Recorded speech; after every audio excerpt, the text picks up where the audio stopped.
Hello students, 100 KWS में आपका स्वागत है।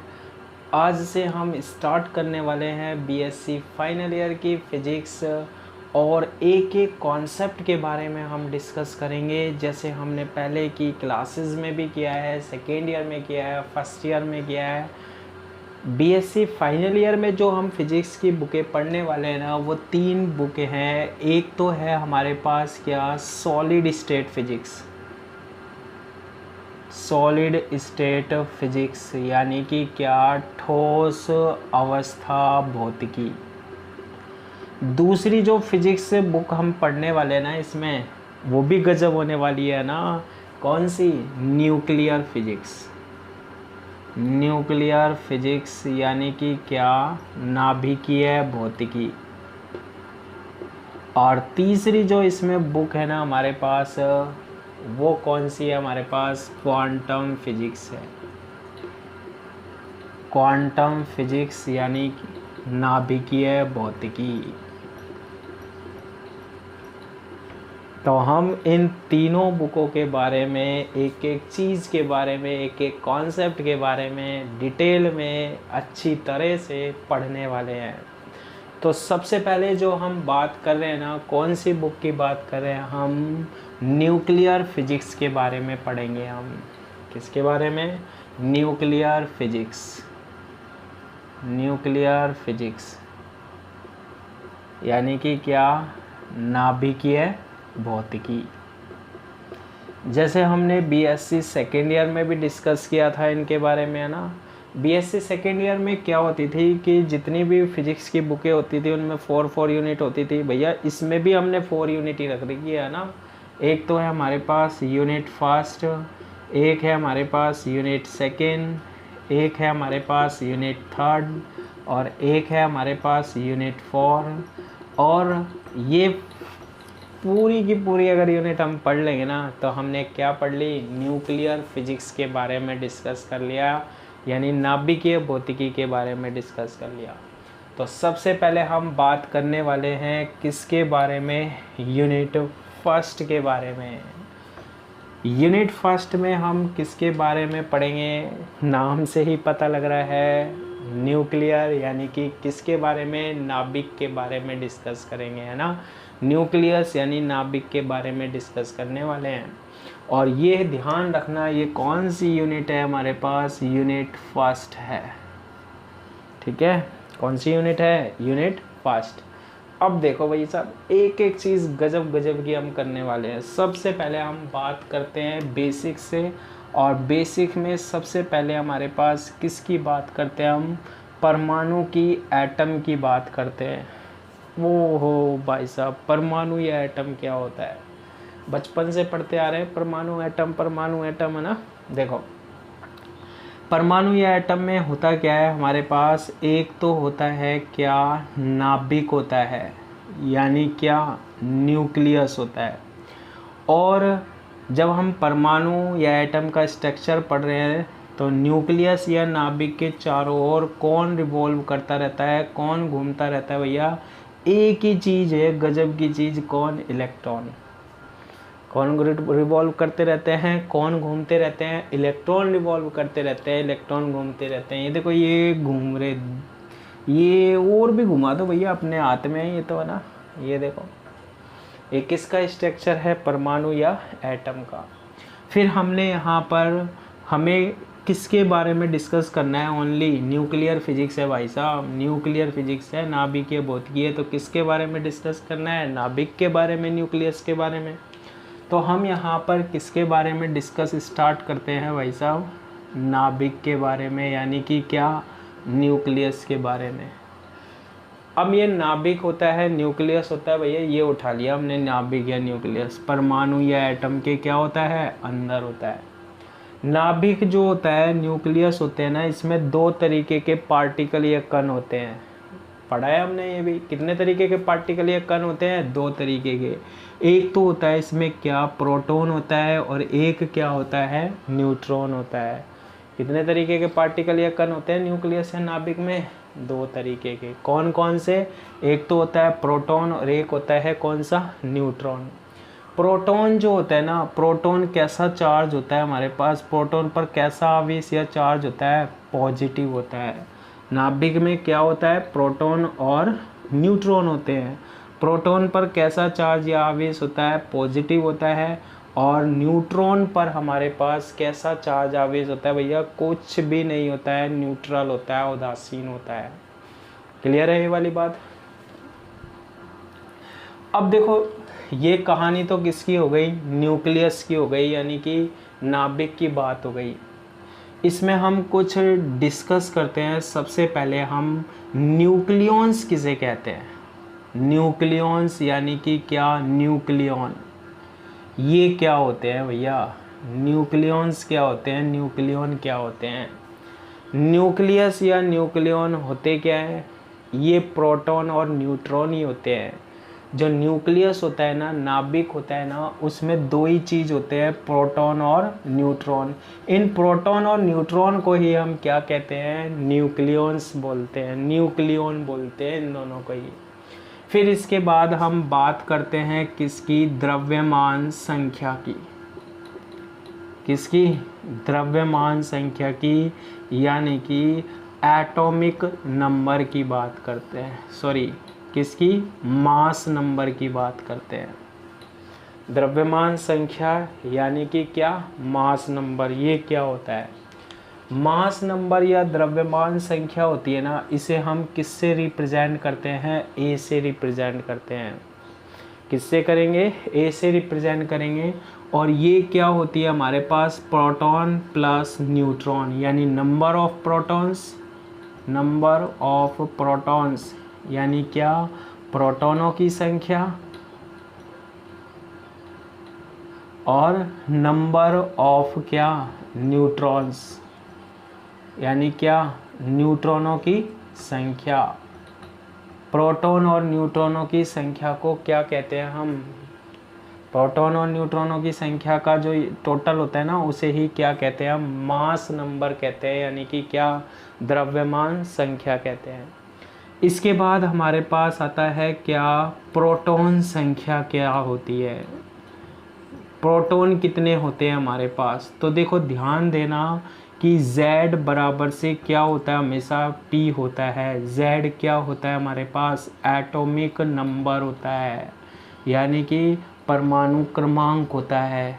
जितना परमाणु क्रमांक होता है ना न्यूक्लियस या नाभिक का, जितना एटॉमिक नंबर होता है ना, उतने ही उसमें क्या होते हैं, प्रोटॉन होते हैं। उसमें भी हमारे पास उतने ही कितने होते हैं, प्रोटॉन। जितना एटॉमिक नंबर, जितना परमाणु क्रमांक, उतने ही उसमें क्या होते हैं, प्रोटॉन्स होते हैं। इसके बाद आता है न्यूट्रॉन कितने होते हैं भाई, न्यूट्रॉन संख्या यानी क्या, नंबर ऑफ न्यूट्रॉन्स। कैसे निकालेंगे हम भाई, नाभिक या न्यूक्लियन में, नाभिक या न्यूक्लियस में कितने न्यूट्रॉन होते हैं। तो देखो इसको हम ये लिख सकते हैं, जितने प्रोटॉन होते हैं ना, जितना एटॉमिक नंबर होता है, परमाणु क्रमांक होते हैं, उतने ही प्रोटॉन होते हैं। यानी इसको ऐसे भी लिख सकते हैं, ए बराबर से क्या, Z प्लस एन। तो नंबर ऑफ न्यूट्रॉन्स या न्यूट्रॉनों की संख्या कैसे निकल के आएगी, एन की वैल्यू कैसे निकल के आएगी, ए माइनस Z से, यानी कि मास नंबर में से, द्रव्यमान संख्या में से एटॉमिक नंबर यानी परमाणु क्रमांक को अगर हम घटा देना तो क्या निकल के आता है हमारे पास, नंबर ऑफ न्यूट्रॉन्स निकल के आते हैं। न्यूट्रॉनों की संख्या बन जाएगी। कैसे बन जाएगी, देखो जैसे हम ये पढ़ रहे हैं 3 लिथियम और क्या 7, ये क्या है हमारे पास, एक एलिमेंट है, ये तत्व है। हम जानते हैं लिथियम जो होता है ना, उसका एटॉमिक नंबर, ठीक है, एटॉमिक नंबर या परमाणु क्रमांक, जिसे हम यहाँ पर किससे रिप्रेजेंट कर रहे हैं, Z से, कितना होता है, 3 होता है। कितना होता है हमारे पास, 3 होता है। और ये देखो, ये जो ऊपर लिखा होता है ना, यहाँ पर ओ भाई साहब, यहाँ लिखा होता है ये ऊपर है ना, ये क्या होती है हमारे पास, मास नंबर होता है। ये A बराबर क्या, 7। ये A क्या होता है, द्रव्यमान संख्या होती है, यानी मास नंबर होता है। तो कितना द्रव्यमान संख्या या मास नंबर है इसका, इसकी जो द्रव्यमान संख्या है, मास नंबर है, वो कितना है हमारे पास 7 है।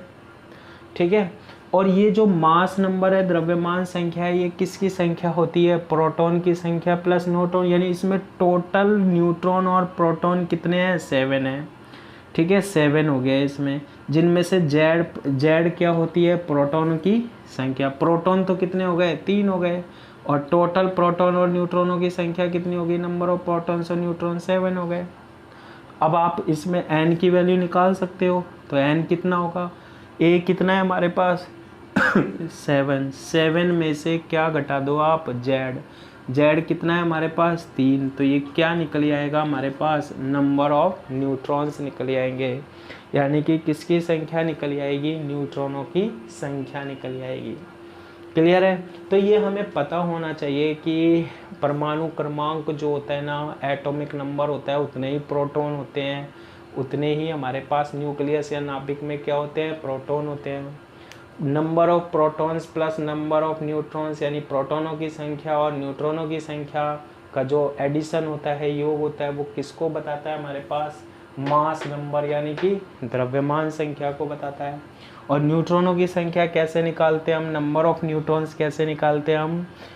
द्रव्यमान संख्या में से, मास नंबर में से, यानी ए में से क्या घटा दो? जेड घटा दो, तो कितने न्यूट्रॉन्स होंगे किसमें? न्यूक्लियस या नाभिक में, उसकी वैल्यू हम क्या कर सकते हैं? फाइंड आउट कर सकते हैं। अब देखो, एक टर्म हम बात कर रहे हैं, नेक्स्ट टर्म किसकी? द्रव्यमान की, यानी कि क्या? मास की। बचपन से पढ़ते आ रहे हैं भाई साहब, पढ़ाया ही यही हमें है ना, क्या कि जो मास होता है ना, द्रव्यमान होता है भैया, किस में नापते हैं? ये केजी में नापो भाई, सब कहते हैं भाई केजी में नापो, 40 केजी का हो गया मैं, है ना। किस में नापना है हमें? केजी में नापता है। दूसरा हमारे पास, इसको हम किस में भी मेजर कर सकते हैं? नाप सकते हैं ग्राम में। अभी तक नापा है भैया, क्या करें, नापते ही आ रहे हैं ना हम। किस में नापा है? एक तो किलोग्राम में नापा है, एक किस में नापा है हमने? ग्राम में नापा है। लेकिन जब हम बात करते हैं ना किसकी? नाभिकों की बात करते हैं ना, न्यूक्लियसों की बात करते हैं ना, तो यहाँ पर जो हम द्रव्यमान मेजर करेंगे ना, मास नापेंगे, जैसे ये मार्कर होता है ना, मार्कर का मास या द्रव्यमान किस में नापते हैं हम? केजी में नापते हैं, किलोग्राम में नापते हैं ना। अब जो हम यहाँ नाभिक या न्यूक्लियन जो होते हैं बहुत छोटे होते हैं भाई, न्यूक्लियस से नाभिक होते क्या है? ये बहुत छोटे होते हैं, तो इनका जो मास होता है, द्रव्यमान होते हैं ना, वो हम किस में मेजर करने वाले हैं? AMU में। सर ये क्या चीज़ आ गई? अरे भाई, ये भी द्रव्यमान का मात्रक होता है। किसका? मास की यूनिट होती है क्या? AMU। AMU का मतलब होता है क्या? Atomic mass unit. Atomic mass unit यानी कि क्या? परमाणु द्रव्यमान मात्रक। इसे क्या बोलते हैं हम? परमाणु द्रव्यमान मात्रक। तो ध्यान देना है, अब से हम जो मास है, द्रव्यमान है, वो मेजर करेंगे इस न्यूक्लियर फिजिक्स में, नाभिकीय भौतिकी में, वो केजी में ना करके, किलोग्राम में ना करके, किस में करेंगे? AMU में करेंगे, एटॉमिक मास यूनिट यानी परमाणु द्रव्यमान मात्रक में करेंगे। और देखो, इसका फॉर्मूला होता है क्या? एक AMU बराबर हमने बना रखा है, जैसे 1 kg बराबर हमने क्या बना रखा है? 1000 ग्राम बना रखा है ना। ऐसे ही 1 AMU बराबर होता है 1.66054 इंटू 10⁻⁻27 kg के बराबर होता है। किसके बराबर होता है? 1 AMU किसके इक्वल होता है? 1.66054 इंटू 10⁻⁻27 kg के बराबर। यानी इसको हम क्या बोलते हैं? यहाँ पर 1 AMU बोलते हैं। ठीक है। एक फॉर्मूला और होता है एनर्जी या ऊर्जा की टर्म में। 1 AMU बराबर होता है 931 मेगा इलेक्ट्रॉन वोल्ट पर C स्क्वायर। कौन सा फॉर्मूला है? 1 AMU बराबर, ये मेगा इलेक्ट्रॉन वोल्ट जो होता है ना, वो एनर्जी या ऊर्जा का मात्रक होता है। किसका होता है? एनर्जी या ऊर्जा का मात्रक होता है। एक AMU किसके बराबर भी होता है 931 एम मेगा। मेगा का मतलब होता है 10⁻6 mega electron volt upon c²। ठीक है, तो ये रिलेशन है, संबंध है हमारे पास किसके, AMU के। क्लियर है ना ये वाली बात। छोटी छोटी बातें हैं भाई साहब, गजब की चीज़ें हैं ये होने वाली है। धीरे धीरे धीरे धीरे कौन सी फिजिक्स के बारे में हम डिस्कस करते जा रहे हैं, न्यूक्लियर फिजिक्स के बारे में। ठीक है, तो अब बात करते हैं हम एक नई चीज़ के बारे में, क्या, नाभिक की त्रिज्या। नाभिक की त्रिज्या यानी रेडियस ऑफ न्यूक्लियस, ये क्या चीज़ होती है। ठीक है, नाभिक की रेडियस निकालनी है, त्रिज्या। नाभिक जो होता है ना, नाभिक, अब भाई न्यूक्लियस जो होता है ना, उसको हम कैसा मानते हैं भैया, पृथ्वी की तरह गोल मान लेते हैं लेकिन ये छोटा सा होता है, ध्यान रखना। कैसा मानते हैं नाभिक या न्यूक्लियस को, गोल मानता है, गोलीय मानते हैं, स्पेरिकल मानते हैं। कैसे पता लगा ये गोल है, ये भैया एक्सपेरिमेंट करके देखा। क्या करके देखा, एक्सपेरिमेंट करके देखा, प्रयोग करके देखे भैया ये तो गोल गोल नज़र आ रहा है। ठीक है, तो नाभिक अगर गोल है, न्यूक्लियस अलग गोल है, तो हमने ये भी पढ़ा है कि कोई भी चीज़ें गोल होती है ना, है ना, तो उसकी क्या होती है भाई साहब, रेडियस होती है, त्रिज्या होती है। ठीक है, तो ये इसका सेंटर हो गया, तो इसकी क्या होगी, रेडियस या त्रिज्या होगी। यानी कि हम यूँ कह सकते हैं, एक्सप्लेन कर सकते हैं कि जो न्यूक्लियस होता है, नाभिक होता है, उसकी रेडियस होती है, उसकी क्या होती है, त्रिज्या होती है। तो रेडियस या त्रिज्या कितनी होती है, ध्यान से देखना।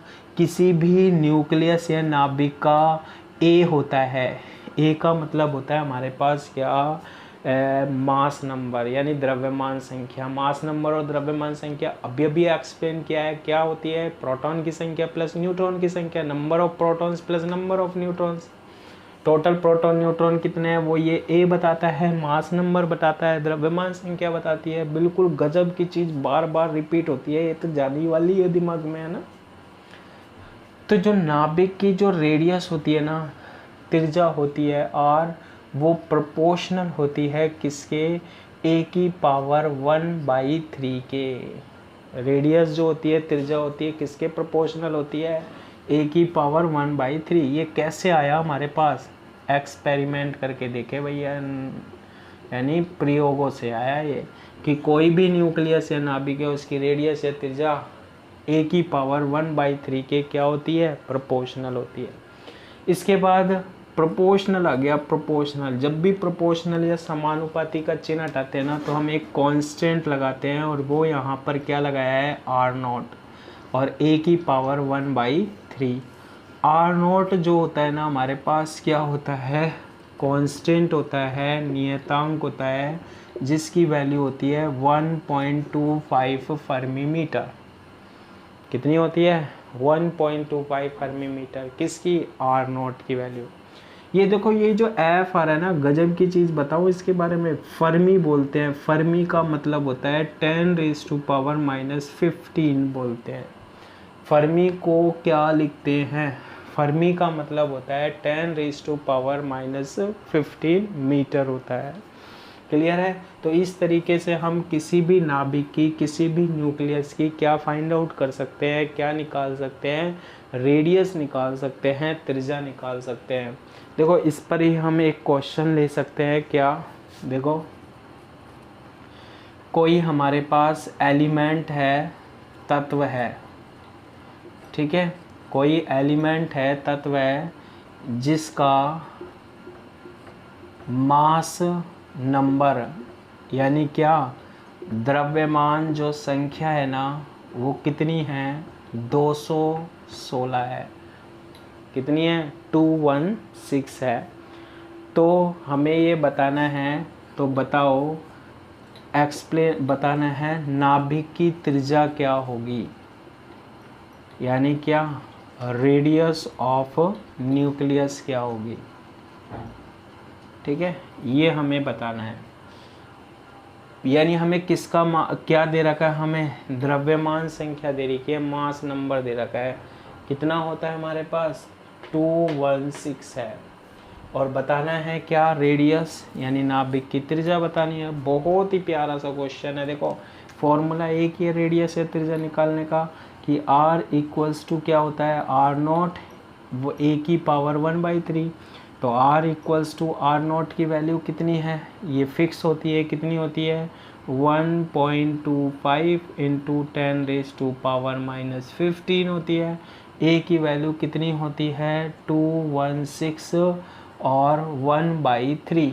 तो इसका घनमूल निकालते हैं जो हमारे पास, वो क्या होता है हमारे पास जानते हैं। जैसे रूट तो होता है 36 का 6 इंटू 6, ऐसे 216 का 1/3 क्या होता है, अगर 3 बार मल्टीप्लाई कर ले 6 इंटू 6 इंटू 6 216 आ जाएगा, और 1/3 निकाले इसका तो किसके इक्वल होता है 1.25 इंटू 10⁻⁻15 इंटू इसको क्या लिख सकते हैं हम 6 लिख सकते हैं। तो r की जो वैल्यू आएगी ना हमारे पास वो कितनी आएगी 7.5 मल्टीप्लाई कर लेना इंटू 10⁻⁻ कितना 15 मीटर के करीब आएगी। तो इस तरीके से हम क्या निकाल सकते हैं, रेडियस निकाल सकते हैं, त्रिज्या निकाल सकते हैं किसकी, न्यूक्लियस की, नाभिक की। ठीक है, नेक्स्ट क्लास में हम इससे आगे के टॉपिक डिस्कस करने वाले हैं। आज इतना ही, पढ़ के देखना, बहुत अच्छी बातें करी है मैंने। आज के लिए इतना ही, थैंक यू।